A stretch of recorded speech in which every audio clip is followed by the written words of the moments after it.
আপনি তার ফিলসফি বুঝতেছেন না যে সে কিভাবে পিক করতেছে। ঠিক আছে, এটাই আমরা বুঝতে চাই। এটাই আমরা ফিলসফিটা বললাম যে Islam this is the problem with Islam. ফিলসফিটাই বুঝতে চাই আমরা। এখন আমি সুদের মধ্যে থাকবো, হারামের মধ্যে থাকবো, পরে চেঞ্জ করব। এটা একটু বলতে দেন এবার শুনি। শিওর। আপনার ইসলামিক ল সম্পর্কে এই আন্ডারস্ট্যান্ডিং অত্যন্ত পুয়ার, এবং আমার মনে হয় যে আপনি কখনো ইসলামিক লিগ্যাল ট্র্যাডিশন পড়েন নাই, আপনি কখনো ইসলামের উসুল ফিক আপনি পড়েন নাই। যদি আপনি পড়েন তাহলে দেখবেন যে ইসলামিক লয়ে হিউম্যান ইন্টারপ্রিটেশনের বিশাল জায়গা আছে বলি। কিন্তু আপনি যখন ইসলামী রাজনীতি আসতেছে তখন আপনি বলতেছেন যে চেরি পিকিং করলে হবে না। চেরি পিকিং তো একটা গ্র্যাজুয়াল রাজনীতি। আপনি রেভলিউশন করে ইসলামের সকল শরিয়া আইন এক মিনিটের মধ্যে ইরান হয়েছে। আপনি ইসলামিক রেভলিউশন করেন, আপনি ডেমোক্রেটিক সিস্টেমে কেন ফিট ইন করবেন? ইরান তো কি বলেছে, তালেবানরা কি করেছে?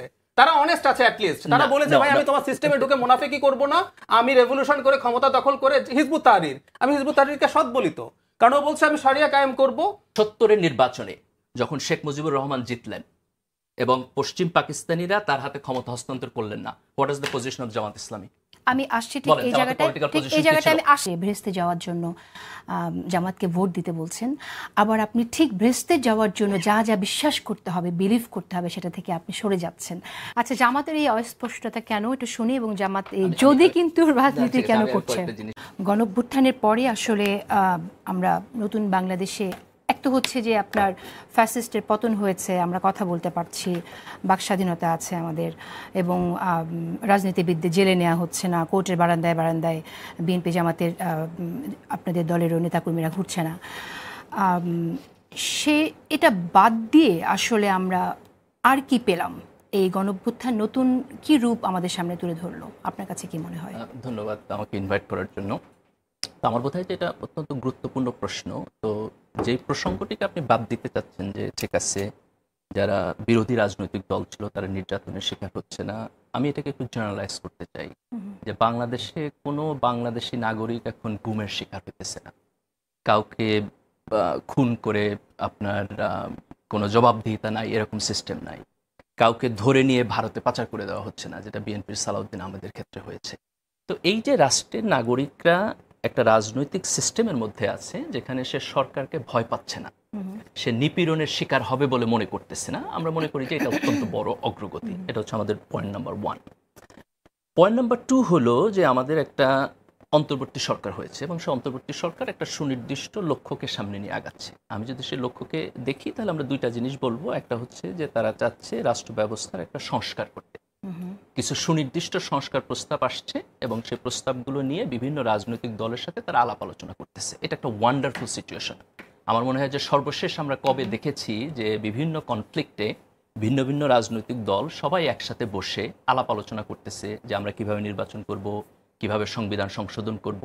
তো এই যে একটা জাতীয় ঐক্যমত তৈরি হচ্ছে, এবং খুব ইন্টারেস্টিংলি আপনি দেখেছেন যে অনেক সময় একটা প্রপোজাল দিচ্ছে তার পাল্টা প্রপোজাল হচ্ছে, তাই না? যে একটা রাজনৈতিক দল বলতেছে ওকে আমি এটা মানতেছি না, আমরা এটা নিয়ে আলোচনা করতেছি, সরকারের দিক থেকে আবার একটা কাউন্টার প্রপোজাল দিতেছে। তো এই যে আলাপ আলোচনাটা হচ্ছে, আমি মনে করি এটা একটা অসাধারণ অগ্রগতি। এই আলাপ আলোচনাটাকে যদি আমরা খুব কনস্ট্রাকটিভলি আরেকটু সামনের দিকে নিয়ে যেতে পারি এবং সবাই মিলে একটা জায়গায় ঐক্যমতে আসতে পারি। ওকে, ঠিক আছে, হ্যাঁ, আমি I totally agree with you যে সংস্কারগুলো হচ্ছে সেটা অবশ্যই আমরা সাধুবাদ জানাবো এবং সবাই আলোচনা করছে। এবং নির্বাচনের ব্যাপারে আমরা একটা সুনির্দিষ্ট ডেডলাইন আমরা পেয়েছি যে জুন পর্যন্ত একটা ডেডলাইন ছিল, ফেব্রুয়ারি থেকে জুনের মধ্যে কখন নির্বাচন হবে। এই যে আপনার সংস্কার প্রস্তাবনাগুলো যেগুলো আপনার বাস্তবায়িত হবে এবং আলটিমেটলি রাষ্ট্র পরিচালনা করবে তো দলগুলো, রাজনৈতিক দলগুলো, সেই রাজনৈতিক দলগুলোর মধ্যে আমরা কি ধরনের পরিবর্তন দেখছি সেই আলাপটাও যদি আমরা আনতে চাই, তাহলে আমি ডক্টর জাহিদুর রহমান, আমি আপনাকে দিয়ে শুরু করি। আপনি আসলে রাজনৈতিক দলগুলোর মধ্যে কতটুকু পরিবর্তন দেখছেন? না, খুব বেশি পরিবর্তন দেখছি তা না, খুব বেশি পরিবর্তন এক্সপেক্ট করারও দরকার নেই। মানে আমরা মাওয়ের শাসনামল যদি দেখি, উনি প্রথম চাইনিজ যে রেভলিউশন হলো তারপর প্রথম তিনি দেশকে শিল্পোন্নত করবেন, গ্রেটলি ফরওয়ার্ড শুরু করলেন, অনেক উল্টোপাল্টা করলেন। পরে তাকে পদ থেকে সরিয়ে ফেলার পরিস্থিতি হওয়ার পর তিনি মূলত তার পদ রক্ষার জন্য কিন্তু সবার সামনে আনলেন যে না আমরা একটা রেভলিউশন করেছি, কিন্তু আমাদের কালচারাল রেভলিউশন তো হয় নাই, আমাদের এই পুরনো ফিউডাল কালচার এগুলো আজকে আমাদের ঝামেলা করছে। তো উনি একটা কালচারাল রেভলিউশন ঘোষণা করলেন এবং যা তা করলেন, ঘাড় ধরে কালচার পাল্টানোর চেষ্টা করলেন এবং এটাও একটা ডিজাস্টার তৈরি করলো শেষ পর্যন্ত। যে কথাটা বলতে যাচ্ছিলাম, আসলে রেভলিউশন করে কালচার পাল্টানো যায় না, রেভলিউশনই কালচার পাল্টাতে পারেনি। আর আমাদের এটা তো রেভলিউশন হয় নাই, আমাদের এটা আপরাইজিং হয়েছে। একটা আপরাইজিং এর পর আমাদের পলিটিক্যাল একটা কালচার ছিল, সেই কালচারটা থেকে কি বেরিয়েছি আমরা? বেরোবো খুব সহজে? কালচার পরিবর্তন খুব সহজে হয় না। সুতরাং পলিটিক্যাল পার্টিগুলো, এইখানে যে বিবাদমান পলিটিক্যাল পার্টিগুলো ছিল এতদিন পর্যন্ত, তারা শেখ হাসিনার বিরুদ্ধে লড়াই করার সময় একরকম ভাবে ছিলেন, কিন্তু দীর্ঘদিনে তাদের যে কালচার, সেই কালচারে তারা আবার ফেরত গেছেন। এমনকি যে নতুন রাজনৈতিক দল তৈরি হয়েছে, সে এই সমাজে তৈরি হয়েছে, সে এখানকার ব্যক্তি, এই কালচারে সে বেড়ে ওঠা। তো একটা আপরাইজিং এ শেষ হাসিনাকে ফেলে দেওয়া হয়েছে, তারপর একটা রাজনৈতিক দল যখন করা হচ্ছে, সেটা ওই একই কালচারের মধ্যেই থেকেছে। খুব বেশি পরিবর্তন কালচারে মেজর হবে না, খুব অল্প অল্প করে আগাবো, কারণ কালচার পরিবর্তন হওয়াটা খুব দীর্ঘ সময়ের ব্যাপার। আমি একজন মানুষকে একটু কোট করতে চাই, আমার খুব পছন্দের একজন সমর্থ সেন, বাংলাদেশে এসে একটা প্রোগ্রামে তিনি খুব ইন্টারেস্টিংলি বলছিলেন, সেটা হলো সমাজ বা কালচার পরিবর্তন হয় হচ্ছে ক্রাফটসম্যানের একটা ছোট হাতুড়ি দিয়ে। আপনি ক্রমাগত ছোট ছোট ছোট ছোট আঘাত করতে থাকবেন। কামারের হাতুড়ি দিয়ে, বাড়ি দিয়ে কালচার হয় না, কালচার পরিবর্তিত হয় না, সমাজ পরিবর্তিত হয় না। এবং মাও চাপিয়ে দেওয়ার চেষ্টা করেছেন, এতে 1.5 থেকে 2 কোটি মানুষ। আপনার কি মনে হয় যে এটা আসলে রাজনৈতিক দলগুলোর মধ্যে এই অনুভূতি, এই ফিলিংটা কেন, রিয়েলাইজেশনটা কেন আসলো না যে আসলে দলের মধ্যে সংস্কৃতির পরিবর্তন আনাটাও জরুরি? কারণ আসলে রিয়েলাইজেশন, ওই যে আমরা খুব বাড়াবাড়ি রকম পোর্ট্রে করতে চেষ্টা করি যে এই মুভমেন্ট এই রিয়েলাইজেশন থেকে হয়েছে, না, একেবারেই না। এই মুভমেন্ট হয়েছে, এই আপরাইজিং হয়েছে, সবাই শেষ পর্যন্ত রাস্তায় নেমেছে শেখ হাসিনাকে সরানোর জন্য।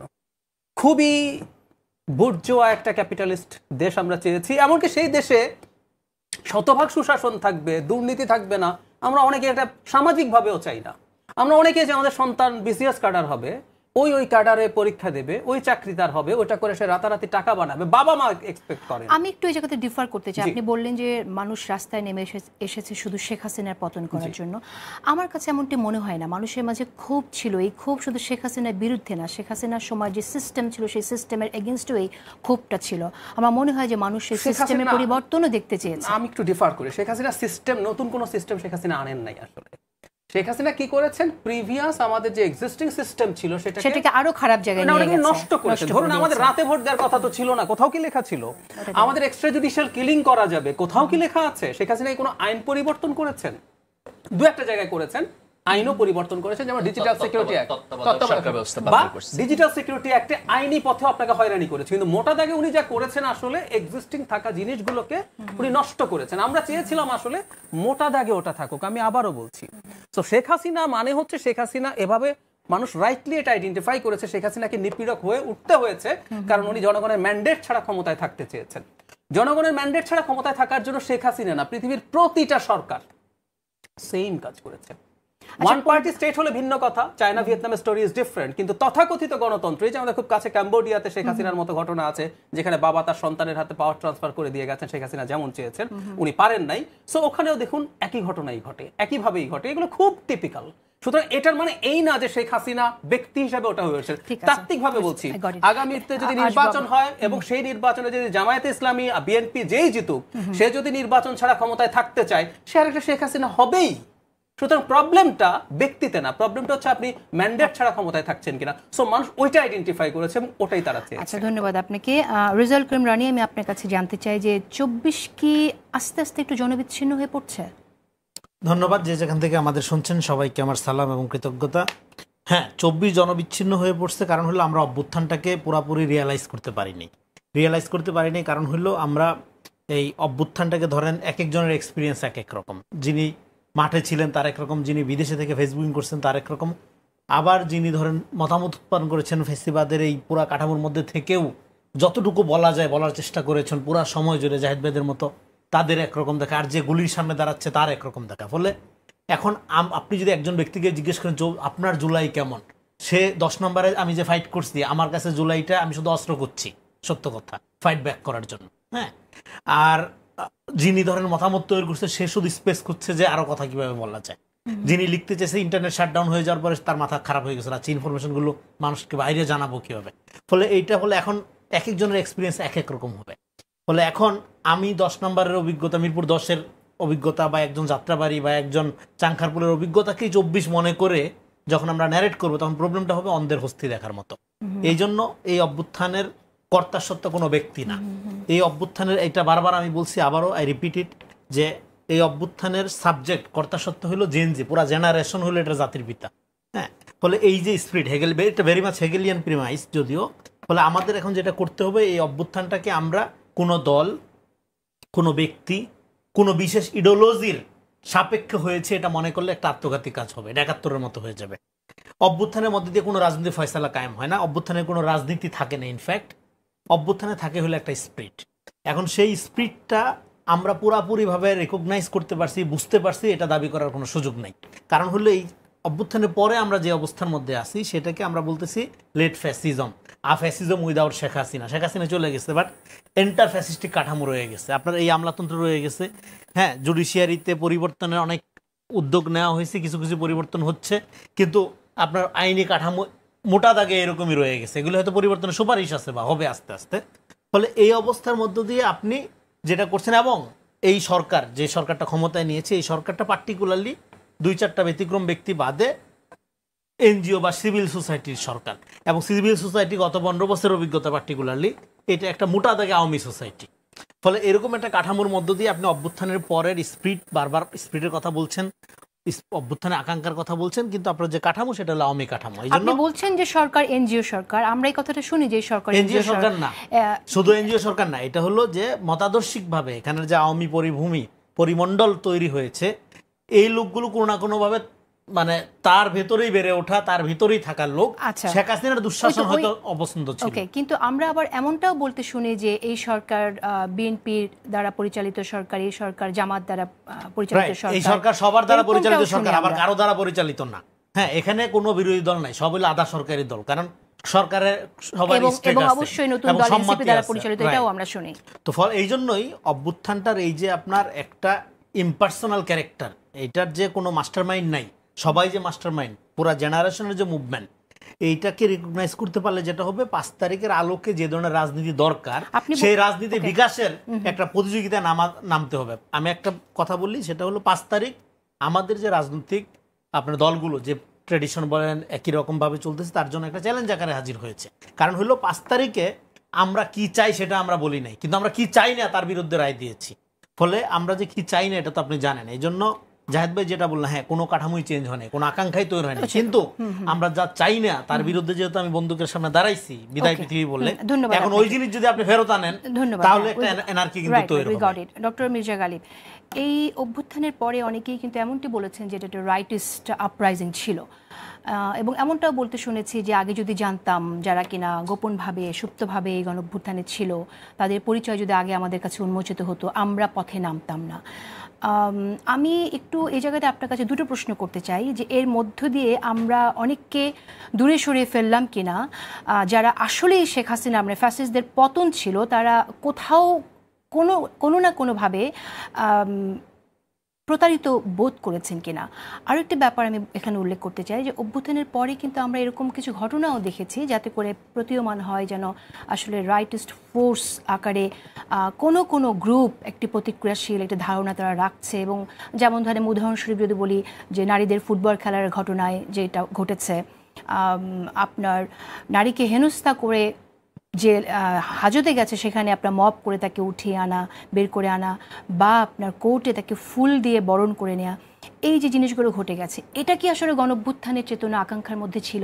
যদি না থাকে তাহলে এটা ঘটছে কেন? আমার বোধ হয় যে আমি পুরো বিষয়টাকে একটু ডিফারেন্ট জায়গা থেকে দেখি, এবং জাহেদ ভাইয়ের সাথে আমি এখানে ডিসএগ্রি করি। যে আপনি যদি শেখ হাসিনার মেকিং দেখেন, আমাদের একটা জিনিস মনে রাখতে হবে যে হাসিনা কোন জায়গা থেকে আসছে।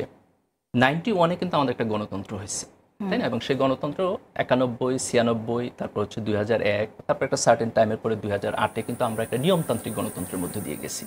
তাহলে আপনি যখন একটা গণতন্ত্র শুরু করলেন সেটা দুর্বল গণতন্ত্র থাকবে, কিন্তু আপনি one step by one step সামনের দিকে আগাবেন। তো শেখ হাসিনা ক্ষমতা এসে যেটা করলো, উনি তত্ত্বাবধায়ক সরকার ব্যবস্থা বাদ দিয়ে দিলেন, পরপর 3টা ইলেকশন চুরি করলেন।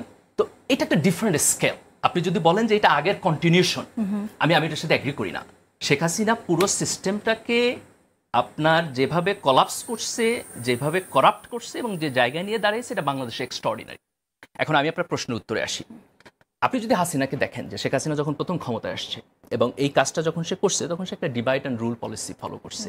সে প্রথমে জামাত ইসলামকে টার্গেট করছে, বলছে জামাত ইসলাম হচ্ছে যুদ্ধ অপরাধী, জামাত ইসলাম মুক্তিযুদ্ধ বিরোধী, জামাত ইসলাম রাজাকার। তখন পর্যন্ত কিন্তু বিএনপি ভালো।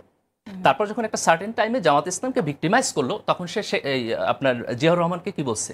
সে বলছে জিয়াউর রহমান সত্যিকারের মুক্তিযোদ্ধা না, সে ছিল পাকিস্তানের চর। আমরা কিন্তু শুরু থেকে বিএনপি জামাত শুনে এসেছি, কিন্তু কনসিস্টেন্টলি কিন্তু আপনি দেখছেন যে এই পার্থক্যটা করছে। তো এটা একটা ডিভাইড অ্যান্ড রুল পলিসি। তো আজকে যখন শেখ হাসিনার পতনের পরে আমাদের একটা গণতান্ত্রিক আকাঙ্ক্ষা হলো যে আমরা সেই 91 থেকে যে গণতন্ত্রটা শুরু করছি, উইল গো ব্যাক দেয়ার, এবং সেখানের ভুল থেকে শিক্ষা নিয়ে আমরা একটা আরো ভালো গণতন্ত্রে যাব। তখন আপনি যদি ওই ডিভাইড অ্যান্ড রুল পলিসি আবার ব্যাক করতে চান, তাহলে আপনি প্রথমে আবার 71 আনবেন, আপনি আবার যুদ্ধ অপরাধীর প্রশ্ন আনবেন, আপনি আবার বিচারের প্রশ্ন আনবেন, আপনি আবার জামাত না, কিন্তু কিছু অমীমাংসিত প্রশ্ন তো থেকেই যাবে। এই প্রশ্নগুলো মীমাংসা হওয়া জরুরি। সেগুলো আপনি রাজনীতিতে আলোচনা করবেন, কিন্তু আপনি রাজনীতি করবেন না। দেখেন, আপনি আওয়ামী লীগের একটা ট্রাইব্যুনাল করলেন, তাই না? আপনি ট্রাইব্যুনাল করলেন 17 বছর তারা ক্ষমতায় থেকে। আজকে হাইকোর্ট আপিলের ডিভিশন বলতেছে সেই ট্রাইব্যুনাল প্রসিডিউর ফলো করে নাই। তাহলে কি করলেন আপনি 17 বছর? এখন আপনি যদি আবার এসে বলেন যে আমার আবার এই বিচার করতে হবে, আবার রিভিউ করতে হবে, তাহলে তো আপনি জাতিকে সামনের দিকে নিচ্ছেন না। কিন্তু আই অ্যাগ্রি উইথ ইউ, আমাদের যতগুলো ঐতিহাসিক প্রশ্ন আছে সেই প্রশ্নগুলোকে সমাধান করতে হবে, কিন্তু সেগুলোকে যদি আপনি রাজনীতির জায়গা থেকে প্রশ্ন তোলেন তাহলে হবে না। দেখেন, শেখ হাসিনার ফ্যাসিবাদ যেই সন্তানকে গুম করছে তার বাপ মায়ের কাছে তো রাজনীতি কোনো ইস্যু না, তাই না? যে 2000 লোককে সে গুলি করে মারছে তার কাছে তো রাজনীতি কোনো ইস্যু না। তাহলে জনগণের আকাঙ্ক্ষা কি নাই এখান থেকে বের হয়ে আসার? অফকোর্স আছে। সেই আকাঙ্ক্ষাকে আমরা কিভাবে বাস্তবায়ন করবো, দ্যাটস দ্য কোশ্চেন। এখন দেখেন, আমি জাহেদ ভাইয়ের সাথে ডিসএগ্রি করি খুব স্ট্রংলি যে একটা জাতির যখন পিভটাল মোমেন্ট হয় তখন আপনি দেখবেন যে কিছু যারা বড় নেতৃত্বে থাকে এই লোকেরা যখন ভালো নেতৃত্ব দেয় তখন জাতির সামনের দিকে এগিয়ে যায়। আপনি মালয়েশিয়াতে আমরা দেখছি মাহাতির মোহাম্মদ, আপনি যদি আমেরিকান হিস্ট্রি দেখেন তাদের ফাউন্ডার ফাদার স্পেশালি করছে। মুক্তিযুদ্ধের পরে আমরা এটা করতে ফেল করছি কেন? শেখ মুজিবুর রহমান, যিনি মুক্তিযুদ্ধের আপনার এর আগের যে রাজনীতি তার নেতৃত্ব দিচ্ছেন, কিন্তু উনি গণতন্ত্র থেকে বাকশালে চলে গেলেন। উনি মুক্তিযুদ্ধকে ক্যাপিটালাইজ করলেন একটা দলের। ঠিক আজকে আমরা যে জায়গায় এসে দাঁড়িয়েছি, দেখেন আজকে এখানে অ্যাক্টর কারা? ডক্টর ইউনূসের গভর্নমেন্ট একটা অ্যাক্টর, বিএনপি এখানে অ্যাক্টর, জামাত ইসলাম এখানে অ্যাক্টর, এখানে আপনার নতুন তরুণরা অ্যাক্টর। তো আমরা হাতে মূল্যে 4টা বা 5টা অ্যাক্টর পাই। এই 5টা দল থেকে 5 দুগুণে 10 জন লিডার যদি বের হয়ে আসেন এবং তারা যদি বলেন যে আমার কাছে জাতীয় ঐক্য হচ্ছে বড়, তাহলে আজকে সমাজের পরিবর্তন হবে। সমাজের মানুষ ভালো নেতৃত্ব এবং ভালো সিস্টেম ঠিক আছে, কিন্তু সমাজে পরিবর্তন হবে, ঠিক আছে, কিন্তু আমার প্রশ্নটা আগে ছিল যেটা যে আমরা যে প্রবণতাগুলো এখন দেখছি সেই প্রবণতাগুলো আসলে আমাদের অভ্যুত্থানের আকাঙ্ক্ষার মধ্যে কোথাও ছিল কিনা, এই একটি প্রশ্ন। আর দ্বিতীয় প্রশ্ন হচ্ছে, আপনি বলছেন যে কয়েকটি দলকে এনে তারা মিলে ঐক্য করবে, কিন্তু আপনি আবার ইসলামী দলগুলো এসে একসাথে ভোট বক্সে থাকবে, একটা ভোট বক্সের জন্য আপনারা রাজনীতি করছেন। তাহলে ভোট বক্স আলাদা হবে, আপনি আবার ঐক্য করবেন আরেকজনের সাথে। তো ইসলামিক চেতনা যারা আছে সবার সাথে যে অন্যরা অ্যালাইন্ড হতে পারবে সেই মীমাংসাটা কে করবে? তাহলে ঠিক এই জায়গাটায় ফিরবো। মির্জা গালিব, ব্রেকে যাওয়ার আগে আমি আপনার কাছে প্রশ্ন রেখেছিলাম যে শুধু ইসলামিক দলগুলোকে নিয়ে যদি ভোট বক্সের চিন্তা আপনারা করেন তাহলে অন্য দলগুলোর সাথে একরকম দূরত্ব হয়ে যায় কিনা? দেখেন, আমি এটাকে সিম্পল প্রসেসে দেখি। সেটা হচ্ছে যে আমাদের একটা ডেমোক্রেটিক সিস্টেম দরকার যেটা ফাংশন করবে, একটা নির্বাচন পদ্ধতি দরকার যেটা স্মুথলি হবে, এবং সকল রাজনৈতিক দলের জন্য একটা লেভেল প্লেইং ফিল্ড থাকবে। দেন আমাদের বড় বড় ইস্যুতে আমাদের ন্যাশনাল কনসেনসাস থাকবে। যেমন ধরেন আমাদের দেশের নির্বাচনে ভারত এসে হস্তক্ষেপ করবে না, এটার ব্যাপারে আমাদের কনসেনসাস থাকবে।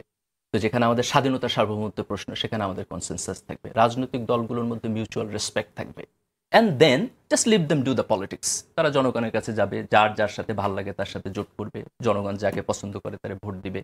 এখানে আমি একটা প্রশ্ন করতে চাই। আপনি তো বাইরে পড়ান, আপনি জানেন যে আধুনিক রাষ্ট্র ব্যবস্থা এখন কিভাবে চলে, এবং যেহেতু আমরা এখন গ্লোবালাইজেশনের সময়ে আছি, তো এরকম একটি সময়ে ধর্মভিত্তিক রাজনৈতিক দল বা গোষ্ঠী এক হয়ে কেটে দেশকে এগিয়ে নিতে পারবে, নাকি স্থবির হয়ে যাবে, না পিছিয়ে যাবে? That's a very interesting question. তো এটা আসলে যতটা না ধর্মভিত্তিক রাজনৈতিকগুলোর জোটের প্রশ্ন আসে, তার চাইতে প্রশ্নটা হচ্ছে আপনি বলতে চাইতেছেন যে একটা মডার্ন সেকুলার সিস্টেমের সাথে একটা রিলিজিয়াস বেসড পলিটিক্স অথবা ইসলাম বেসড পলিটিক্স এটা আসলে কমপ্লাই করে না এটা কন্ট্রাডিক্ট করে? তো এই প্রশ্নের কোনো সহজ উত্তর নাই। কারণ হচ্ছে আপনি যখন বলবেন ইসলামী রাজনীতি, এক একজনের ইসলামী রাজনীতি এক এক রকম। যেমন আপনি যদি দুনিয়ার দিকে তাকান যে ইসলামিক স্টেট, ধরেন ইরানের যে Islamic state, that's a completely different state that Saudi Arab Islamic state. অথবা আপনি যদি ধরেন যে আফগানিস্তানেরটা যদি দেখেন, তাহলে আপনি সেখানে আপনাকে স্পেসিফিকলি বলতে হবে যে এই রাজনৈতিক দলের ইসলাম সংক্রান্ত প্রজেক্টটা কি। তাহলে আপনি যদি জামাত ইসলামকে দেখেন, তাহলে দেখেন জামাত কনসিস্টেন্টলি বাংলাদেশের ডেমোক্রেটিক প্রসেসের মধ্যে রাজনীতি করতেছে। সে আপনার বাংলাদেশ হওয়ার পর থেকে ধরেন 70-80 থেকে যতগুলো ইলেকশন হয়েছে তার প্রত্যেকটা নির্বাচনে অংশগ্রহণ করতেছে। সে খুব স্পষ্টভাবে বলতেছে আমি ডেমোক্রেটিক ভ্যালুজ মানি, আমি জনগণের ওপিনিয়ন মানি, এবং আমি যখন সংসদে গিয়ে আইন প্রণয়ন করব সেটা আলাপ আলোচনা করে করব, আমি একা একা বসে টেবিলে বসে করবো না। তাহলে আপনি অ্যাজ লং অ্যাজ আপনি ডেমোক্রেটিক ভ্যালুজ মানেন, এখন আপনার সেই democratic values is influenced by Islamic principle, that's not a problem. Different party different হয়। আপনি ধরেন ইভেন আপনি আমেরিকার রাজনীতি যদি দেখেন, ডেমোক্র্যাটদের ভ্যালুজ এবং রিপাবলিকানদের ভ্যালুজের উপর ক্রিশ্চিয়ানিটির ভিন্ন ভিন্ন প্রভাব আছে। আপনি ইউরোপে যান, সেখানে আপনার কনজারভেটিভ খ্রিস্টিয়ান পার্টি আছে।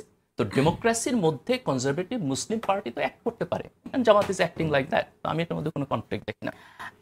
আমার কাছে এটা দ্বিচারিতা মনে হয়, কারণ আপনি বলছেন একরকম, জনশক্তি তৈরির জন্য আপনি তাদেরকে বলছেন একরকম, যে ভেস্তে যাওয়ার জন্য জামাতকে ভোট দিতে বলছেন, আবার আপনি ঠিক ভেস্তে যাওয়ার জন্য যা যা বিশ্বাস করতে হবে, বিলিভ করতে হবে, সেটা থেকে আপনি সরে যাচ্ছেন। রেজাউল করিম রানী, আপনার মন্তব্য শুনতে চাই এই জায়গায় একটু। দেখেন, এখানে প্রবলেমটা হলো যে 47 সালের পর থেকে জামাতে ইসলাম যে রাজনীতিটা করছে, জামাতে অসম্ভব সৎ লোক আছে, অসম্ভব ভালো মানুষ আছে, কোনো সন্দেহ নাই। কিন্তু প্রবলেমটা যেটা হলো, থিওক্রেসি ভার্সেস ডেমোক্রেসি যখন সে করতে যায়, তখন তাকে নীতি এবং কৌশল দুইটার মধ্যে একটা ব্রিজ করতে হয়। নীতি এবং কৌশল করতে গেলে, বা জামাত ইসলামের ক্ষেত্রে পার্টিকুলারলি বাংলাদেশে যেটা করছে, জামাত ইসলাম অলওয়েজ একটা আপনার প্রো স্টেট মানে প্রো এস্টাবলিশমেন্ট একটা পার্ট মানে অ্যাক্ট করছে, এবং কখনো কখনো বা বেশিরভাগ সময় এন্টি নেশন পলিটিক্স করছে। 47-এ, 71-এ এবং এরশাদের সময় নির্বাচন, 86 নির্বাচন, এরকম নানা উদাহরণ আপনি দিতে পারবেন। তো ফলে তাকে এক ধরনের প্রো এস্টাবলিশমেন্টের মধ্যে থাকতে হয়, এবং প্রো এস্টাবলিশমেন্টে থাকার যে নীতিটা, এই নীতিটা কখনো কখনো তাকে এন্টি নেশন করে তোলে। এই জন্য 71-এর মতো একটা বিগ ইভেন্ট, যেখানে জাতীয় মুক্তির প্রশ্ন প্রধান, সেখানে সে পজিশন নিয়ে ফেললো আর্মি ব্যাকড একটা সরকারের পক্ষে। এটা অ্যাবসার্ড, এটা কোনো পলিটিক্যাল বুদ্ধিতে হইতে পারে না। তো এখন এটা যে সে নিল, এটা নেওয়াটা, এটা তার যে থিওরিটিক্যাল সমস্যা, মৌদুদিবাদের যে থিওরিটিক্যাল সমস্যা, এটা ক্রিটিক সারা দুনিয়াতে বহু লোক করছে। ফলে এটা আমি আর নতুন করে করতে চাই না, এটা আছে। ফলে এই জায়গায় যখন আপনি করবেন, এখন বাংলাদেশের ক্ষেত্রে পার্টিকুলার প্রবলেমটা কি? প্রবলেমটা হলো, যখন আপনি in the wrong side of হিস্ট্রিতে থেকে পলিটিক্সটা করতে যান, আপনি যত ভালো প্রপোজিশন দেন, যত ভালো অফার করেন, জনগণ আপনাকে বিশ্বাস করবে না। কারণ আপনি বিগ ইভেন্টে, যখন এখানে জনগণকে হত্যা করা হচ্ছিল নির্বাচনে, আপনি রাইট পজিশন নিতে পারেন নাই। আপনি হ্যাঁ, তো 24 এটা অভ্যুত্থান, এটা 24-এর এটা 71-এর সাথে তুলনা করা, এটা আরেকটা হলো ধরেন আপনার কি বলবো, যে এটা পলিটিক্যালি এটা কোনোভাবেই একসাথে তুলনা করা যাবে না, কারণ এটা একটা জাস্ট গণ অভ্যুত্থান, পপুলার সেন্টিমেন্টের মধ্যে দিয়ে হয়েছে, এবং এতে করে কোনো রাজনৈতিক ফয়সালা কায়েম হয়নি। রাজনীতি আমাদের লাগবে। সো এখন in the wrong side of হিস্ট্রিতে থেকে রাজনীতি করা যায়, দুইভাবে করা যায়। এক হইলো, আপনি যেই কারণে রং সাইডে ছিলেন তার চেয়ে বড় ইভেন্ট ঘটাইয়া আপনি লিড দেন হিস্ট্রিকে, মানে 71-এর চেয়ে বড় ঘটনা আপনার ঘটাইতে হবে। 24টা যদি শুধু জামাতের নেতৃত্বে হইতো, তাইলে জামাত মেইনস্ট্রিম পার্টি হইতো। হ্যাঁ, 71-এর এই কলঙ্কের বাইরে জামাত চলে যেতে পারতো, কিন্তু 24টা নির্দলীয় বা সর্বদলীয়। ফলে এটা হচ্ছে না। তো অন্যদিক থেকে এখানে প্রবলেম অফ ইসলামিজম, এই যে গালিব ভাই যেটা বললো একদম পারফেক্ট, যে ইসলাম একটা ফাউন্ডেশনাল ইডিওলজি, তার নানা রকম স্কুল অফ থট আছে। আফগানিস্তানে একরকম, ইভেন আল কায়দাকে আমরা যেটা চিন্তা করি, আল কায়দা কিন্তু কোনো রাজনৈতিক সংগঠন না, এটা একটা থিঙ্ক ট্যাঙ্ক। এই স্কুল অফ থটের অনেক রকম রাজনৈতিক সংগঠন 18-19টার মতো আছে। হ্যাঁ, তো তার মধ্যে তালেবান একটা, জামাত আল নুসরা একটা, এরকম আরো অনেকগুলো আছে। সো এই আলাপগুলো তো ধরেন বাংলাদেশে করাই যেত না এতদিন, তো ভালো যে এখন এটা করা যাচ্ছে। তো ফলে ইসলামিজম, এটা বিখ্যাত ইরানিয়ান ফিলোসফার থিঙ্কার আসিফ বায়াতের একটা কাজ আছে, প্রবলেম অফ ইসলামিজম। তো ফলে ইসলামিজমের এই প্রবলেমটা হলো, এটা বেসিক্যালি ইসলামের প্রবলেম না, ইসলামিজমের প্রবলেম। আমি আবারও বলতেছি, তো ইসলামিজমটা করে কি, যখন আপনার মডার্ন ডেমোক্রেটিক স্টেট বলতে বাই নেচার সেকুলার স্টেট বোঝায়, কিন্তু আপনার ইসলামের যে কোনো ভার্সনের একটা রাজনীতি, ইসলামিজম যেটাকে বলতেছি, সেটা তো ডেরাইভ করে ফ্রম দ্য ইসলামিক ভ্যালুস। যখন করে, তখন মডার্ন সেকুলার যে প্রিন্সিপালস, তার সাথে একটা কনফ্লিক্ট হয়। সেই কনফ্লিক্টে তখন যে প্রবলেমটা হয়, সেটা হলো যে ইসলামের যে কোর স্পিরিট, যেমন ধরেন সম্পত্তির ধারণা, পলিটিক্যাল ইকোনমি কি। আচ্ছা, ইসলামের কোর স্পিরিট তো সততা, এবং সেই সততার কথাই তো আমরা শুনছি তাই না ইসলামিক দলগুলোর কাছ থেকে। তাহলে আমি একটু বলি, আমি ভুলে যাব পরে, আমি একটু বলে রাখি আপনার কাছে, সেটা হচ্ছে যে গণ অভ্যুত্থানে যারা ছিল তাদের অনেকেই কিন্তু আপনার ছাত্রলীগের সাথে ছিল, এবং পরবর্তীতে আমরা শুনেছি তারা লিগ করেছে বা আপনার শেখ মুজিবের পক্ষে স্লোগান দিয়েছে, বাধ্য হয়ে দিয়েছে। অনেকে তো আপনার ইনঅ্যাক্টিভ থাকতে পারতো, একেবারে নীরব থাকতে পারতো, তাদের পক্ষে স্লোগান দিয়ে পরবর্তীতে আমরা জানলাম তারা ছাত্র শিবির করেছে। এই সঠতা, এটা কিভাবে আপনি 18 সালে কোটা আন্দোলনটা সফল হয় নাই কেন? কারণ সেখানে স্লোগান ছিল বঙ্গবন্ধুর বাংলায় বৈষম্যের ঠাঁই নেই। মুজিবের ছবি বুকে নিয়ে যে বৈষম্য দূর করতে যাবে, সেখানে বৈষম্য দূর হবে? হয় নাই সফল। যে কোনো অভ্যুত্থান বলেন বা যে কোনো প্রতিরোধ আন্দোলন বলেন, তার একটা হলি স্পিরিট লাগে, স্পিরিচুয়ালি একটা ট্রুথফুলনেস লাগে। সেটা ছাড়া আপনি কৌশলে যদি সেরাও হন, আপনি এন্দ্রপিতা দিয়ে পরাজিত হবেন। এই সর্বশেষ ইরান ইসরায়েল যুদ্ধ দেখা গেছে। আপনি যেটা বললেন, হ্যাঁ দেখেন, এখানে জামাত শিবির পিটায় হত্যা করার একটা সংস্কৃতি তো চালু হয়েছিল, ফলে ওই সময় তো তাদের পক্ষে সার্ভাইভ করাও কঠিন ছিল। এই বাস্তবতা আমাদের বুঝতে হবে। কিন্তু আমি আসতেছি, এখন আপনি জামাত শিবির, আপনাকে পিটায় হত্যা করা হচ্ছে, এবং এইটা একটা সো কল্ড মধ্যবিত্ত শাহবাগী নাগরিকদের মধ্যে এক ধরনের সম্মতি উৎপাদন হয়ে গেছে, আচ্ছা যেহেতু শিবির পিটাই মেরা ফেল, সমস্যা নেই, আমাকে তো মারছে না। ফলে এই যে বিচ্ছিন্নতা, এই বিচ্ছিন্নতাই তো ফ্যাসিবাদকে 15 বছর অ্যাক্টিভ রাখছে। মানে আমি বলছি নাগরিক সমাজ থেকে এই পলিটিক্যাল পার্টিগুলোর যে বিচ্ছিন্নতা, বা পলিটিক্যাল পার্টিগুলোকে তারা নিজেদের মনে করছে যে পারলো না। হ্যাঁ, সংক্ষেপ হল এইটার যে একটা প্রবলেমটা সেটা হলো, হ্যাঁ আপনার আমি জামাত করি, বিএনপি করি, বা আপনার গণসংহতি করি, আওয়ামী লীগের ব্রুটাল অত্যাচারের কারণে আমি যখন আমার আত্মপরিচয়টাকে লুকাইয়া আওয়ামী লীগ সাইজে ফাংশন করলাম, এতে করে আওয়ামী লীগ শক্তিশালী হয়েছে, এতে করে আওয়ামী লীগ লম্বা সময় ফাংশন করার সুযোগ পেয়েছে, এতে করে ফ্যাসিবাদের বিরুদ্ধে যে রেডিক্যাল প্রতিরোধটা আরো আগেই হওয়া উচিত ছিল, এতে করে হয়তো আরো 10,000 লোকের জীবন যাইতো, কিন্তু 15 বছর এইভাবে ফ্যাসিবাদ থাকতো না। ফলে আমি মনে করি এই যে আত্মপ্রতারণার রাজনীতি, কৌশলগতভাবে এটা অলওয়েজ আপনাকে পরাজয় ডেকে আনবে। এবং এই রাজনীতিটা যেটা হয় কি, আপনার যে স্পিডের যে রেডিক্যালিটি আপনি ক্লেম করেন, শেষ পর্যন্ত আর ওইটার কোনো রিফ্লেকশন প্র্যাকটিক্যালি থাকে না। 24 কি যতটা শক্তিশালী হওয়ার কথা ছিল ততটা শক্তিশালী হলো না ডক্টর জাহিদুর রহমান? আমি আর একটা ব্যাপার একটু অ্যাড্রেস করা দরকার। গালিব ভাই বলছেন মাহাথির মোহাম্মদের উদাহরণ আনা হলো, এটা একেবারেই সঠিক উদাহরণ না। উনি কি গণতান্ত্রিক ছিলেন? না, উনি তো গরিবের লিকুয়ানিও। আমরা যদি মেইন মানুষটাকে নিয়ে কথা বলি, সো কল্ড বেনেভোলেন্ট ডিক্টেটর, এক ধরনের গণতন্ত্রের মুখোশে একজন স্বৈরশাসক যিনি বেনেভোলেন্ট, লিকুয়ানিও, সিঙ্গাপুর। আমরা সিঙ্গাপুর একমাত্র এক্সাম্পল। কুয়ান মাহাথির মডেল নিয়ে কথাবার্তা হয়েছে এবং এগুলো এসে চাপিয়ে দেওয়ার কথা হয়েছে। সো আমরা মাহাথির আসলে সেই ব্যক্তি, শেখ হাসিনা যেভাবে ক্ষমতা থাকতে চেয়েছেন, কি হয়েছে, কপাল গুনে মাহাথির ব্যক্তি হিসাবে খানিকটা ভালো ছিলেন। খানিকটা বলছি কারণ উনি লিকুয়ানিও না, মালয়েশিয়াতে ভয়ঙ্কর করাপশন ঢুকেছে এবং শেষ পর্যন্ত উনি ক্ষমতার জন্য যা করেছেন, শেখ হাসিনা মনে হয় 100 বছর বয়সের কাছে সেটা করতেন না। So it's not an example. কারণ একটা আমরা বাংলাদেশকে চাইছি একটা ফুললি ডেমোক্রেটিক কান্ট্রি হিসাবে তৈরি করতে। সুতরাং এখানে একজন নেতা ভালো হলেই সব করে ফেলা যাবে, এরপর আপনি বাকি সব ক্ষমতাকে সরিয়ে রেখে, আপনি সব ইনস্টিটিউটকে নষ্ট করে আপনি ক্ষমতায় থেকে ঠিক করবেন। সো আমরা ওই রকম নেতা আসলে চাইও না। কেউ একজন যদি টেকনিক্যালি বলছি এসে যদি এরকম করার চেষ্টা করে, আল স্ট্রংলি প্রটেস্ট দ্যাট। আমি একটা ডেমোক্রেটিক সিস্টেম চাই, সেখানে ভুল ভ্রান্তির মধ্য দিয়ে, আমি এটাই বলতে চেয়েছিলাম, ভুল ভ্রান্তির মধ্য দিয়ে গণতান্ত্রিক দলগুলো ফাংশন করে, তাকে রেকটিফাই করে নেয়, এভাবেই হয় সিস্টেমগুলো। এটাই আমাদের কাছে লেস রিস্কি বলবো। কারণ একসময় এই যে কুয়ান মাহাথির মডেল চাপিয়ে দেওয়ার চেষ্টা ছিল, এশিয়ান ভ্যালুজ নাম দিয়ে তত্ত্ব তৈরি হয়েছিল যে ওগুলো করো ভাই, দেশের লোকজন গণতন্ত্র বোঝে না, বেনেভোলেন্ট একটা ডিক্টেটর খুঁজে বাহির করো, সে এসে দেশকে সুন্দর উন্নত করে ফেলবে। সো এটাই এই এক্সাম্পল কেউ যদি দেন তাহলে তাকে বেনেভোলেন্ট ডিক্টেটরশিপের কথা বলতে হবে, তাকে ডেমোক্রেসির কথা আর বলা যাবে না। আপনি ওটা একটা model, go for that as well. Vietnam একদলীয় আছে, আবার ওইটা আছে সোকল গণতন্ত্র, কিন্তু আপনি ওটা নেন, সেটা একটা আরেকটা জায়গা। নাম্বার 2 হচ্ছে শেখ হাসিনার সময় অনেক বেশি করাপশন হয়েছে, সিস্টেম সব ভেঙে গেছে, এগুলো নিয়ে আসলে গত 15 বছর সমানে কথা বলেছি। এটা আমি, উনি কেন যেন গালিব ভাইটা ভুল বুঝেছেন আমি জানি না।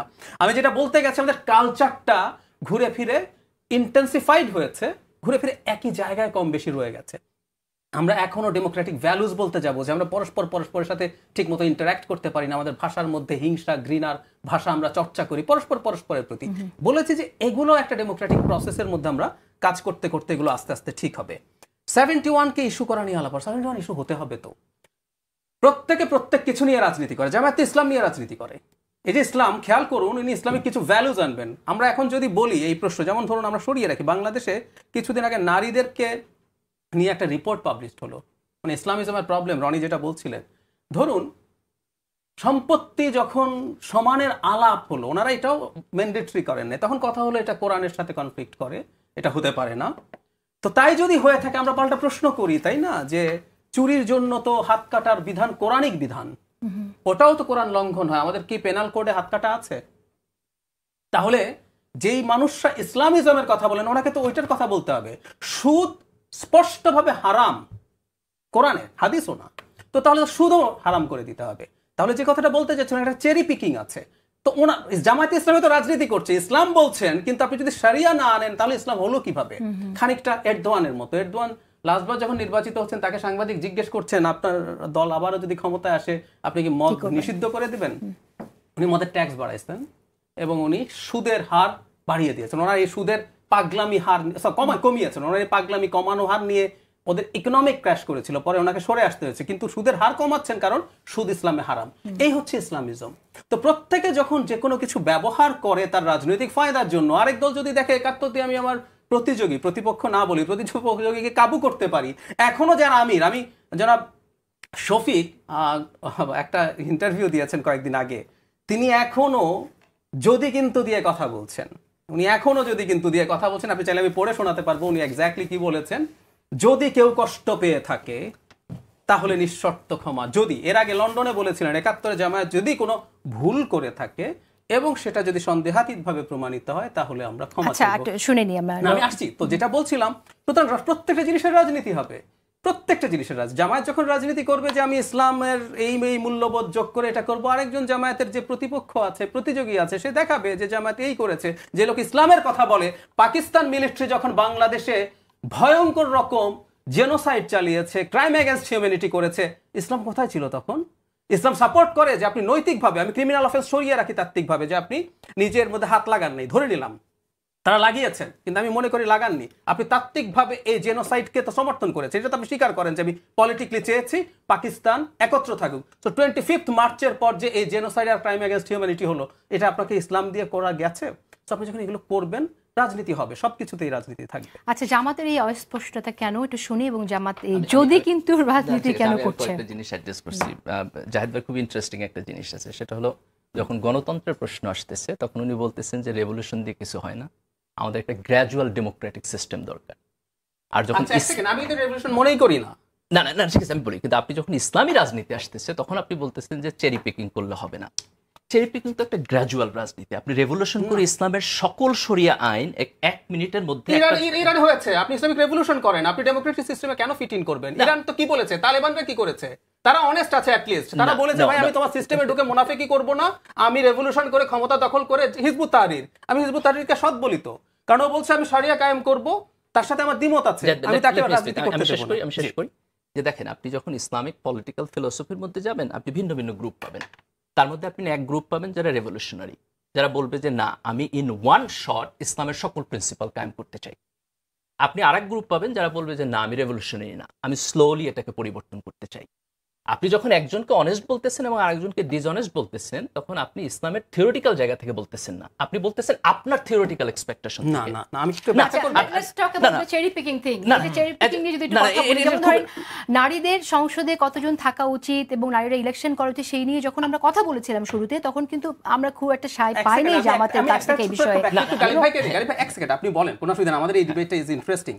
সেটা হচ্ছে যখন কেউ একজন সোকল ম্যান মেড, ওনারা কিন্তু প্রায় বলেন যে আল্লাহর আইন, ট্রু কোরআন এবং ইসলাম ফিক্সড একটা জিনিস, ওর কিন্তু এদিক সেদিক নাই, এটা আইদার অর, এটা বাইনারির মতো।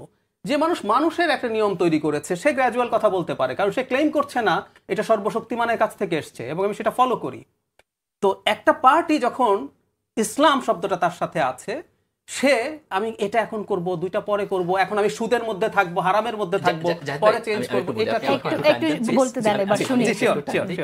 আপনার ইসলামিক ল সম্পর্কে এই আন্ডারস্ট্যান্ডিং অত্যন্ত পুয়ার, এবং আমার মনে হয় যে আপনি কখনো ইসলামিক লিগাল ট্র্যাডিশন পড়েন নাই, আপনি কখনো ইসলামের উসুল ফিক আপনি পড়েন নাই। যদি আপনি পড়েন তাহলে দেখবেন যে ইসলামিক লয়ে হিউম্যান ইন্টারপ্রিটেশনের বিশাল জায়গা আছে।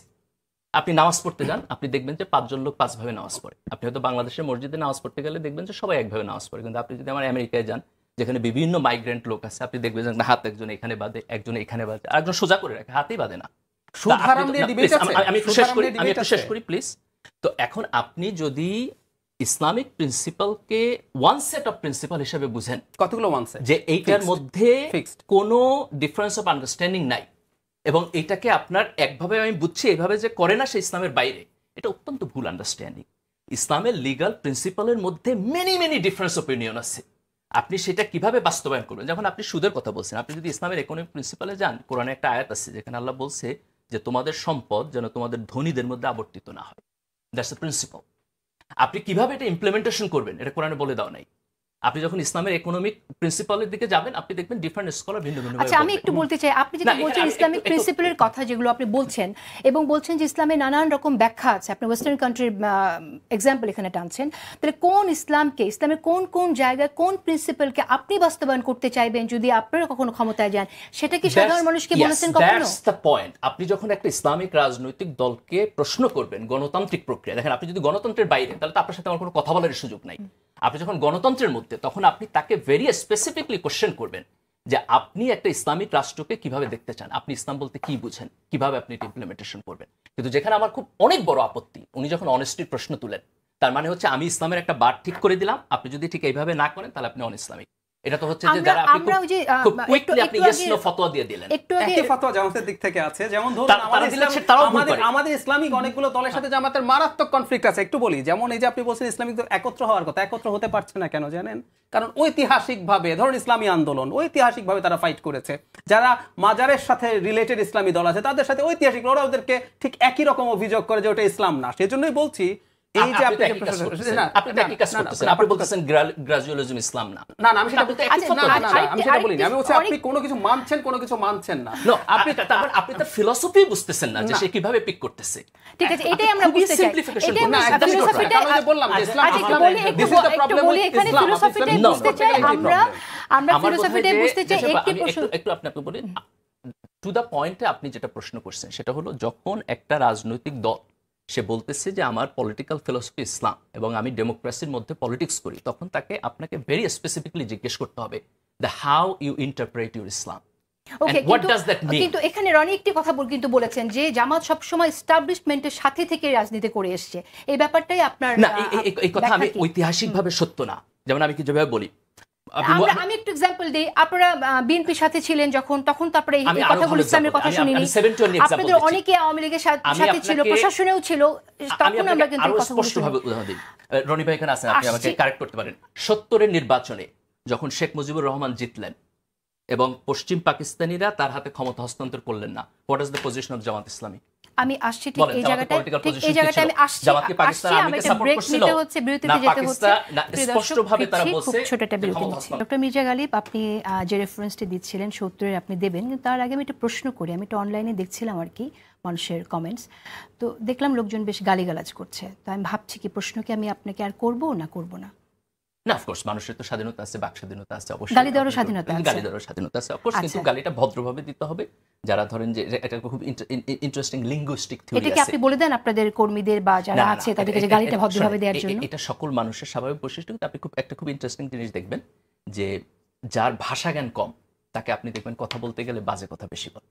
আপনি সাধারণত ধরে নেবেন যে কারো ধরনের একটা স্ট্রং ইমোশন আছে, কিন্তু যারা শিবির করছে তাদের ভাষা জ্ঞান কম, এটা জানবো কেন? কারণ আমরা তো দেখি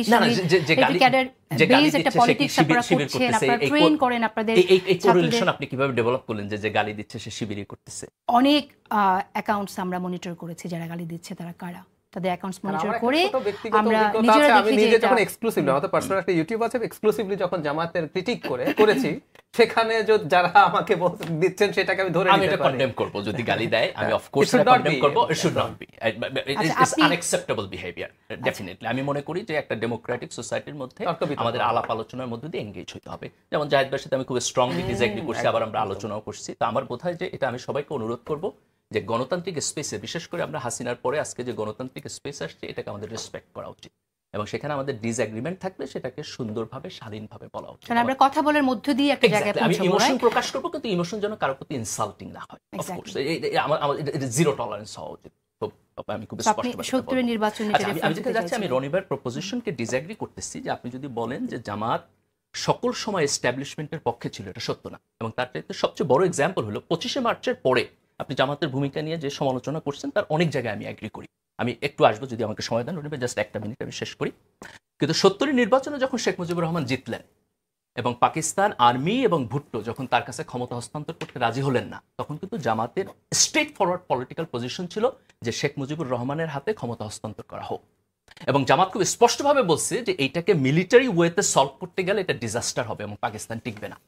আইরনি হলো দ্য সেম জামাত 25শে মার্চের পরে মিলিটারি অ্যাকশনকে সাপোর্ট করছে। ঠিক আছে, কিন্তু আজকেও কিন্তু 71 প্রসঙ্গটা এসেছে।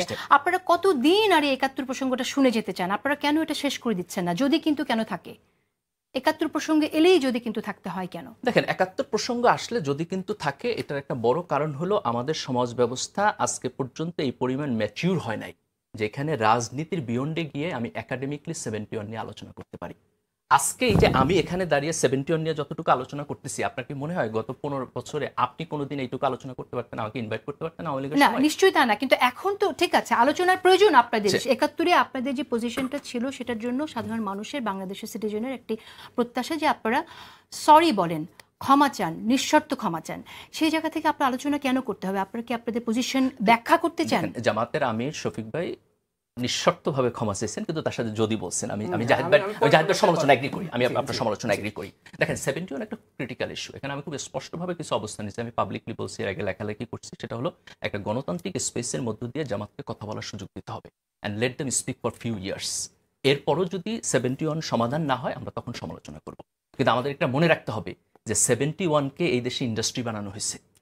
71-কে সামনে রাখা, ঠিক আছে, এখন 24-কে ইন্ডাস্ট্রি বানানো হচ্ছে কিনা রেজাল্ট ইমরানি। আচ্ছা, ধন্যবাদ। দেখেন, আমি 70-এর নির্বাচনের উদাহরণ দিলাম গালিব ভাই, আমি কিন্তু বলছি যে জামাত তার কৌশল এবং নীতি, যেটা থিওক্রেসি এবং ডেমোক্রেসি, দুইটার মধ্যে তার ব্যালেন্স করতে গেলে তাকে এই রাজনীতি করতে হয়। এটা সমালোচনা, এটা বিশ্লেষণ আকারে আপনার নিতে হবে। এবং জামাতের ব্যাপারে সমালোচনা করলেই যে গালি দেওয়ার যে সংস্কৃতি, এটা তো একটা আওয়ামী লীগের কালচার। আওয়ামী লীগের যে কোনো কিছুতে তার চেতনায় আঘাত লাগতো। হ্যাঁ, ফলে এখন আপনি অনলাইনে ঝাঁপাইয়ে পড়বেন গালি দিতে। দেখেন, আমার ব্যাপারে গালি দেওয়ার আগে আমি মনে করি লোকজনের একটু হিসাব করে গালি দিতে হবে। 2013 সালে আমি লিখছি ফাঁসি দিলে কি হয়, লেখা, ওই সময় আমার দেশে আমি কলাম লিখছি, আমি লিখছি বিচার নিয়ে রাজনীতি, রাষ্ট্রীয় সন্ত্রাসের আবির্ভাব। ফলে 13 সালে আমাদের যে ভূমিকা, এখানে জুডিশিয়াল কিলিং এর যে শিকার হয়েছে জামাতের নেতাকর্মীরা, সেটার বিরুদ্ধে আমরা যাবে স্ট্রংলি দাঁড়াইছি। গালি দেয় না? হ্যাঁ, আপনাকে গালি দেয় না? দেয় তো অবশ্যই। ফলে দিলে আমি বলছি এগুলো মাথায় রাখতে হবে যে কাকে গালি দিচ্ছেন। হ্যাঁ, ওই সময় জামাতের কোনো বুদ্ধিজীবী খুঁজে পাওয়া যায়নি। তো এখন জামাতকে ক্রিটিকটা নিতে পারতে হবে। এইটাই 5 তারিখের পরে যে রাজনীতি, সেটা হলো আমরা একটা ক্রিটিক্যাল ডিসকোর্সের মধ্যে দিয়ে, একটা আলোচনার মধ্যে দিয়ে আমরা আগায় নেব। ফলে ক্রিটিক জামাতেরও নিতে পারতে হবে, বিএনপিরও নিতে পারতে হবে, এনসিপিরও নিতে পারতে হবে। আপনি দুধে তুলসী পাতা, আপনার পজিশনের রাইট, আপনার বিরুদ্ধে কেউ কথা বললেই তাকে আপনি ধরবেন? নো। সবাই আওয়ামী প্রবণতার বিরুদ্ধে রাজনীতির কথা বলবে, কিন্তু ফলো করবে আওয়ামী প্রবণতাকে, এটা চলবে না, এটা চলবে না। তো যাই হোক, গালাগালি করে একটা আওয়ামী সময়ের সংস্কৃতি। এটা এতে যারা এটা করছেন, আপনাদের ইমোশন আছে আপনার দলের প্রতি, সেটা খুবই ভালো, সেটাকে আমরা রেসপেক্ট করি, কিন্তু এতে করে কিন্তু আপনার দলের স্টেক নেমে যাচ্ছে। এটা আপনারা চিন্তা করবেন। আপনারা আপনাদের দলকে ভালোবেসে ক্ষতি করছেন। হ্যাঁ, অনলাইন, এটা মনে রাখবেন আপনারা যারা এটা করছেন।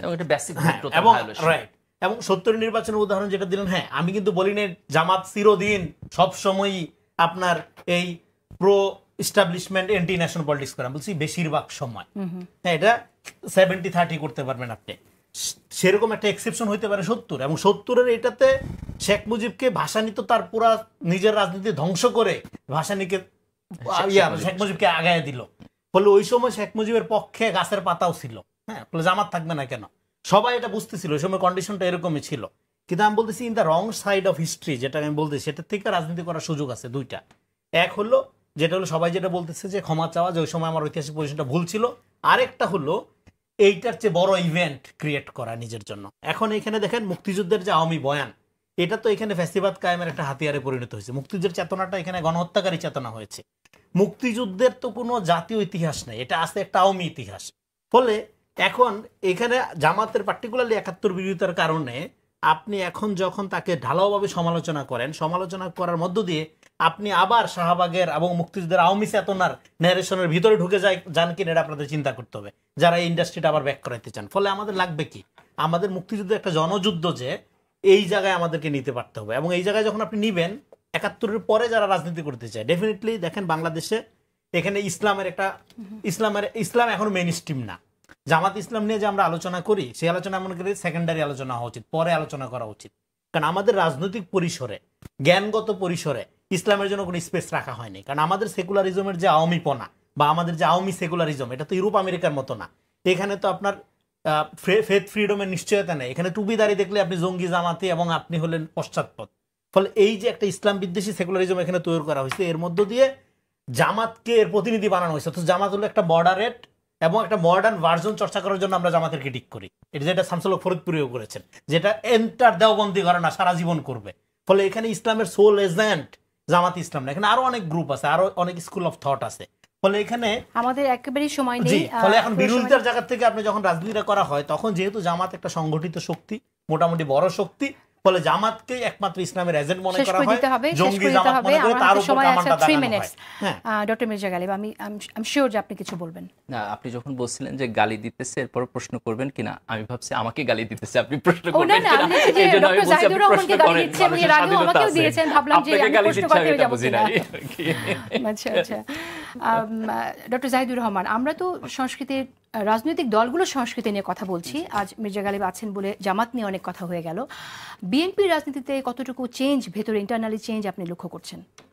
আমি অনেক বেশি দেখছি না, আবার কমও না, আমি খুবই সন্তুষ্ট। বিএনপিতে তো আমরা দেখছি যে আপনার অনেক জায়গায় আধিপত্যকে কেন্দ্র করে আধিপত্য পাওয়াকে কেন্দ্র করে কোয়ালিশন দেখছি অনেক জায়গায়। 2000 মানুষকে বহিষ্কার করা হয়েছে, ধরুন বিএনপি একজনকেও বহিষ্কার করেনি, বিএনপি কি ইলেকশন জিততো না? কি মনে হয়? আওয়ামী লীগ তো নাই, জামায়াত সিট কিছু বেশি পেল, ধরলাম বিএনপির অনেক বদনাম যদি হয়, জামায়াত ক্ষমতায় যেত এই নির্বাচনে? আমার মনে হয় না, এটা আমার হিসেবের কথা বলছি। সো 2000 মানুষকে বহিষ্কার করার কোনো দরকার বিএনপি ছিল না, দে ডিড ইট। আজকে একটা সিদ্ধান্ত হলো, আজকে ওই আলোচনার এত সুযোগ নাই। কিন্তু বিএনপি কি তাহলে বিএনপি সাধারণ মানুষের কাছে পপুলার থাকছে কিনা বা হচ্ছে কিনা সেটা খেয়াল করবে না? সেটা ওই জন্য এই দেখবে না? পদক্ষেপটা নিচ্ছে, এই কারণে একই সাথে আমি বলছি এই যে কালচারটা তৈরি হয়েছে যে আমি একটা দলে যদি আসতে পারি আমি এগুলো করতে, একটা রেন্ট সিকিং ইকোনমি আছে, এটা হুট করে উবে যাবে না, কখনোই উবে যাবে না, এটা উবে যেতে পারে না, এটা হচ্ছে নিয়ম। এই জন্য বলছি, কিন্তু দলগুলো পাল্টাচ্ছে এবং যতটুকু পাল্টাচ্ছে এর চেয়ে খুব বেশি পাল্টে যাবে এটা এক্সপেক্ট করাও কিন্তু ভুল। যেমন ধরুন 2 বার মানে 10 বছরের বেশি প্রাইম মিনিস্টার থাকা যাবে না, দীর্ঘদিন ফাইট করতে করতে করতে করতে বিএনপি কিন্তু মেনে নিল। সে অনেক কিছু মানে না, কিন্তু এতটুকু মেনে নিয়েছে। বিএনপি যদি না মানতো, আমি একটা সংস্কারও মানি না, সবাই এটাকে ম্যানিফেস্টো বানায় ভোটে চলো, দেখি তুমি তোমার ম্যানিফেস্টো দিয়ে জিতে আসো, বিএনপি হারতো নির্বাচনে? আমার মনে হয় না। So I am seeing changes, আমি মনে করি পাল্টাচ্ছে এবং এতটুকু খুব কম না। মির্জা গালিব কি বলবেন? না, আমি মনে করি যে জুলাইয়ের মধ্য দিয়ে তরুণদের যে আকাঙ্ক্ষার বহিঃপ্রকাশ করছে, রাজনৈতিক দলগুলোকে এটাকে সঠিকভাবে পড়তে জানতে হবে। না হলে জাহেদ ভাই যে আত্মবিশ্বাসের মধ্যে আছেন যে আমি আগামী নির্বাচনে জিতবো, তারপরে জিতবো, এটা থাকবে না। এই দেশের তরুণ প্রজন্ম has a different outlook, they have a different dream, political party should pay attention, otherwise তারা সামনের দিনে আপনি দেখবেন যে তরুণদের মতামত ডিফারেন্টলি রিফ্লেক্ট। শেষ করে দেব, রেজাল্ট কুমরানি আপনি যদি কিছু অ্যাড করতে চান। হ্যাঁ, ডেফিনেটলি 5 তারিখ একটা প্যারাডাইম শিফটিং ঘটনা। 5 তারিখের পরে রাজনীতিটা একটা অন্যরকম রাজনীতি হবে, একটা ফিলান্থ্রপি অ্যাজ পলিটিক্স। এখানে আমাদেরকে একটা ডেমোক্রেটিক জায়গায় পৌঁছাইতে হবে এবং ডেফিনেটলি একটা রাইট উইং অভ্যুত্থান, যে আলাপে আমি ঢুকতে চেয়েছিলাম পারলাম না সময়ের কারণে, কেননা এখানে সেকুলারিজমের সমস্ত প্রতিশ্রুতি ফেল করছে, এটা সমস্ত প্রতিশ্রুতি আওয়ামী ফ্যাসিজমে পরিণত হয়েছে। ফলে আমাদের একটা ক্রাইসিস, আমাদের একটা চ্যালেঞ্জ হলো এখানকার ডেমোক্রেসি লাগবে এবং সেটা রাইট উইং ডেমোক্রেসি হইলেও কোনো সমস্যা নেই, কিন্তু ডেমোক্রেসি লাগবে এবং এটা করার জন্য কিন্তু এই রাইট উইং এর উত্থানের জন্য কি আবার সেই ভারতীয় কালচারাল উইংটা আবার এখানে অ্যাক্টিভ হয়ে যাবে কিনা সেটাও তো আমাদের দেখতে হবে। কারণ হলো এই রাইট উইং বলতেই বোঝা যায় ফ্যাসিবাদের একটা দিকে যাচ্ছে না, কারণ আমাদের এই রাইট উইংটা হ্যাঁ আপনার 15 বছর গণতন্ত্রের জন্য সংগ্রাম করছে, ফলে এটা ইউরোপ আমেরিকার মতো রাইট উইং না। এইটা হলো একটা ডেমোক্রেটিক রাইট উইং, এমন ভাবে হবে যেখানে অন্য কোনো ধর্ম হবে আপনি আশা করছেন, সেটা আমাদের চ্যালেঞ্জ এবং সেই চ্যালেঞ্জটা নিতে পারতে হবে আমাদের রাজনৈতিক দলগুলোকে। এখানে মধ্যপন্থার রাজনীতির কথা বলা হয়, বিএনপি যে সেন্ট্রিস্ট পলিটিক্সের কথা বলছে সেই জায়গা থেকে আমরা বলছি আপু সেটা হলো আমরা বলছি রাষ্ট্র হবে ভ্যালু বেস, ইডিওলজি থাকবে সমাজে। আপনি শরিয়া চান, আপনি আপনার আপনি সেকুলারিজম চান, নাস্তিকতা চান, ওকে, সমাজে আন্দোলন করেন, আলাপ করেন, রাষ্ট্র হবে ভ্যালু বেসড। আমরা একটা ভ্যালু বেসড রাষ্ট্র দেখতে চাই। যথেষ্ট সময় নাই আসলে যে মানে আমাদের আমি মানে রাইট উইং যে শুধু ডেমোক্রেসি, রনি যেটা বলছেন এটা গ্যারান্টি করা যাবে কিনা, রাদার আমি রাইট উইং ফ্যাসিজম মাথা চাড়া দেওয়ারও টেন্ডেন্সি দেখছি। যথেষ্ট সময় নাই আসলে। যেটা হয়েছে আমাদের মধ্যে শেখ হাসিনা থাকাকালীন সময় আরেকটু সময় নাই, 18 পর শেখ হাসিনাকে আমি ফ্যাসিস্ট বলি না, 15 বছর বলি। শেখ হাসিনা ফ্যাসিস্ট ছিল আপ টু 18, এরপর মাফিয়া হয়েছে। লাস্ট যে কথাটা বলছি, অনেক শেষ করে দিতে হবে, ফ্যাসিজম সরাতে চেয়েছি কারণ আমি আমার ফ্যাসিজমটা চাপিয়ে দিতে চেয়েছি, এই প্রবণতা খুব সিরিয়াসলি। ধন্যবাদ আপনাদের সবাইকে। প্রিয় দর্শক, বিদায় নিচ্ছে।